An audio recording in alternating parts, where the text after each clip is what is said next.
নমস্কার, আমি রাখি। আমার নতুন আরও একটি ব্লগে আপনাদের সবাইকে স্বাগত জানিয়ে আজকের ব্লগটি শুরু করলাম। কেমন আছেন আপনারা সবাই? আশা করছি ভালো আছেন, আর আমরাও ভালো রয়েছি। এখন বাজে দুপুর 1টা, আপনাদেরকে সাথে নিয়েই ব্লগটা শুরু করলাম। সকালের সমস্ত আশিবাসি কাজ যেগুলো ছিল সব কমপ্লিট করে নিয়েছি, স্নান করেছি, পুজো দিয়েছি। তারপরে এই যে কাপড় জামা যেগুলো বেলকনিতে মেলা ছিল সেইগুলোই একটুখানি তুলে নিয়ে যাব। আরও কতগুলো কাপড় চোপড় মেশিনে কাচা হয়েছে সেগুলো এরপরে মেলে দেবো। এর আগের দিনে যে ব্লগটা আমি আপলোড করেছিলাম সেটা ছিল এই দিনেরই সকালবেলার ব্লগ। তারপরে পুজো করে ব্লগটা আমি ওখানেই শেষ করে দিয়েছিলাম। তারপরে পুজোর পর থেকে আবারও এই ব্লগটা শুরু করেছি। তো এই যে সকালবেলায় পুজো পাঠ সমস্ত করে নিয়েছিলাম। তারপরে এই যে চলে এসেছি বেলকনিতে, ভেবেছি কাপড়গুলো মেলে দেব।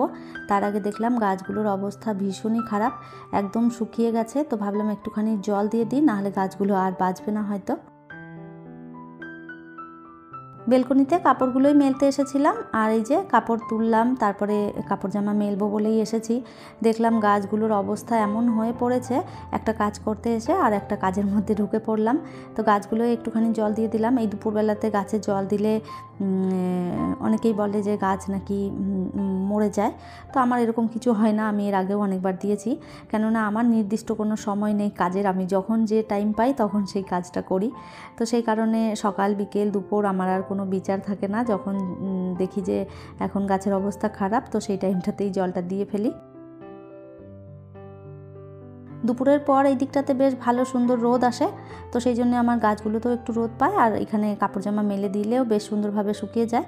তো ছাদে এখন আর যাওয়া আসা করি না খুব একটা, এখানেই অনেকগুলো দড়ি টানিয়ে নিয়েছি, এর মধ্যেই দিয়ে দিই। একদিনে না শুকলেও দুদিন বসে শুকিয়ে যায়।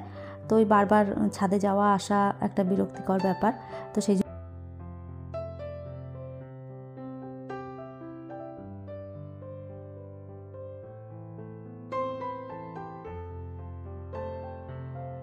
কাপড় কটা মেলে দিয়েছি, আর এই যে কটা কাপড় তুলে এনেছিলাম সেগুলো একটুখানি ভাঁজ করে নেব।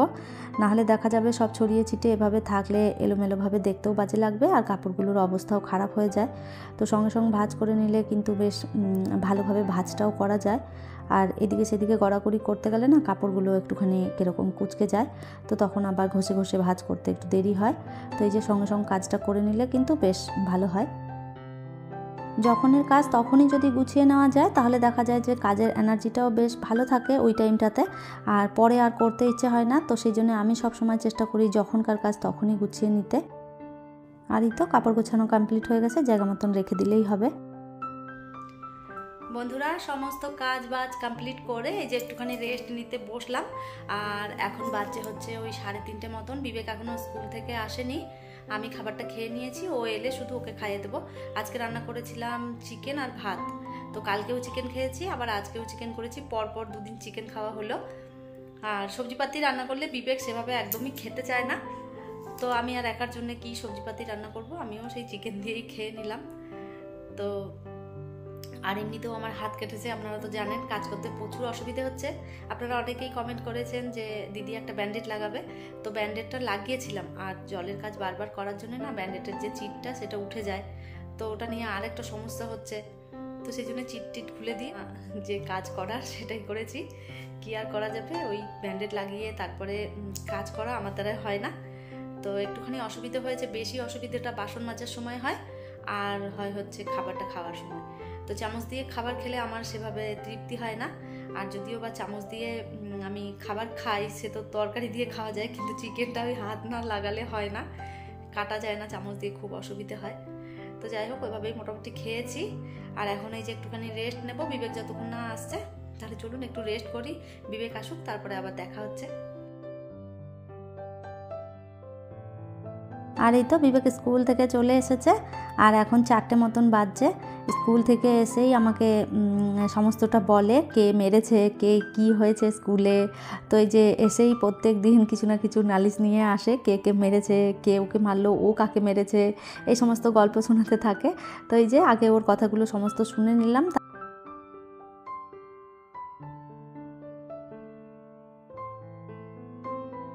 আর এই তো ভাতটা মেখে দিয়েছি, আর ওকে বললাম আজকে তুমি একাই খেয়ে নাও, আমার হাতে এমনিতেই কেটে গেছে, তো সেই কারণে আমি ওকে আর সেভাবে খাইয়ে দিতেও পারছিলাম না।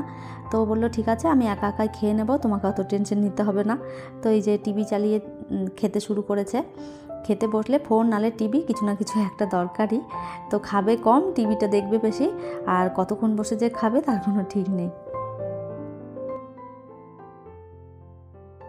এখন বাজছে বিকেল 4:30 মতন। আর এই যে দুটো মিস্ত্রিকে আমি ডেকেছিলাম, কেননা পর্দার যে রডগুলো ছিল সেগুলো খোলা হয়েছিল। ওই যে রং করার সময় আমার ভাই এগুলো সব খুলে দিয়েছে, তো কিছু কিছু নষ্টও হয়ে গেছিলো, অনেক দিনকার লাগানো ছিল।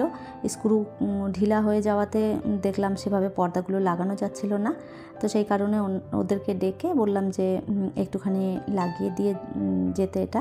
তো ওরা এই যে পর্দা টর্দা লাগিয়ে দিয়ে চলে গেছে। আর এই যে ঘরে তো ড্রিল করলে কোনো জিনিস আর ঠিক থাকে না, তবুও আমি একটা চাদর ঢাকা দিয়ে দিয়েছিলাম, সেই জন্য খুব বেশি ধুলো পড়েনি।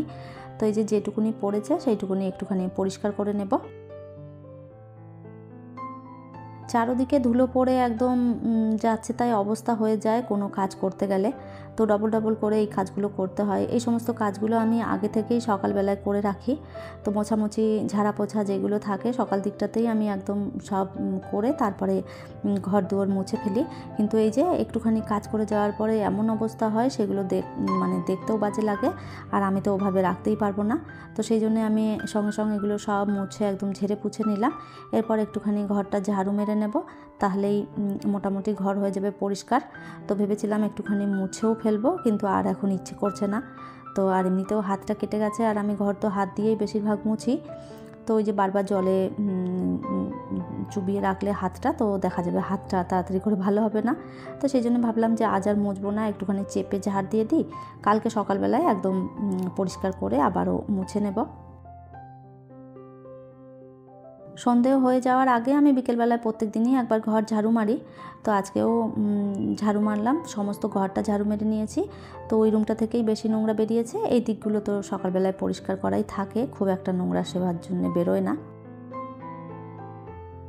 রান্না করার পর কয়েকটা বাসন ধুয়ে রেখেছিলাম, সেগুলো জল ঝরে গেছে, ওইগুলো একটুখানি গুছিয়ে রেখে দেবো। আর যে কটা বাসন খাওয়া দাওয়া করেছি সেই কয়েকটা বাসন পড়ে রয়েছে, বিবেকের স্কুল থেকে টিফিনটাও নিয়ে এসেছে, ওইগুলো সমস্ত ধুয়ে নেব।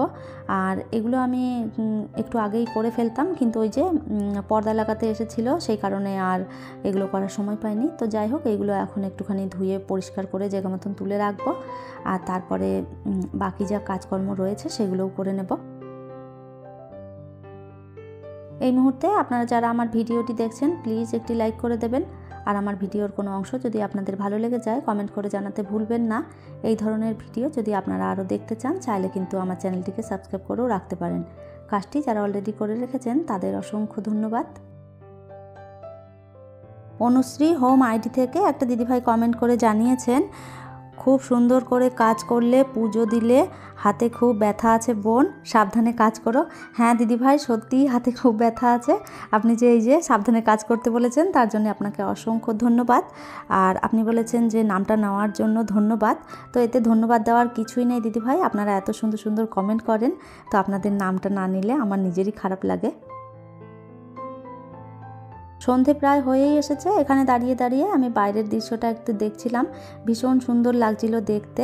পাখিরা সব বাসায় ফিরছে দলে দলে, তো দাঁড়িয়ে দাঁড়িয়ে অনেকক্ষণ পর্যন্ত এখানে দাঁড়িয়েছিলাম। এরকম দৃশ্য দেখতে আমার ভীষণই ভালো লাগে। তো এই যে সন্ধে হয়ে এসেছে, এরপরে যাব সন্ধেবাতি দিতে হবে। এখন ওই সন্ধে 6টা মতন বাজে, তো টুকটাক কাজকর্ম গোছাতে গোছাতে একদম অন্ধকার হয়ে যাবে। সন্ধেবেলায় জানালা দরজা সমস্ত আমি আটকে দিই, কেননা বাইরে থেকে অনেক পোকামাকড় আসতে থাকে। তো যখনই দেখি যে একটু সন্ধে নেমে এসেছে তখনই আমি জানালা দরজা সব বন্ধ করে দিই।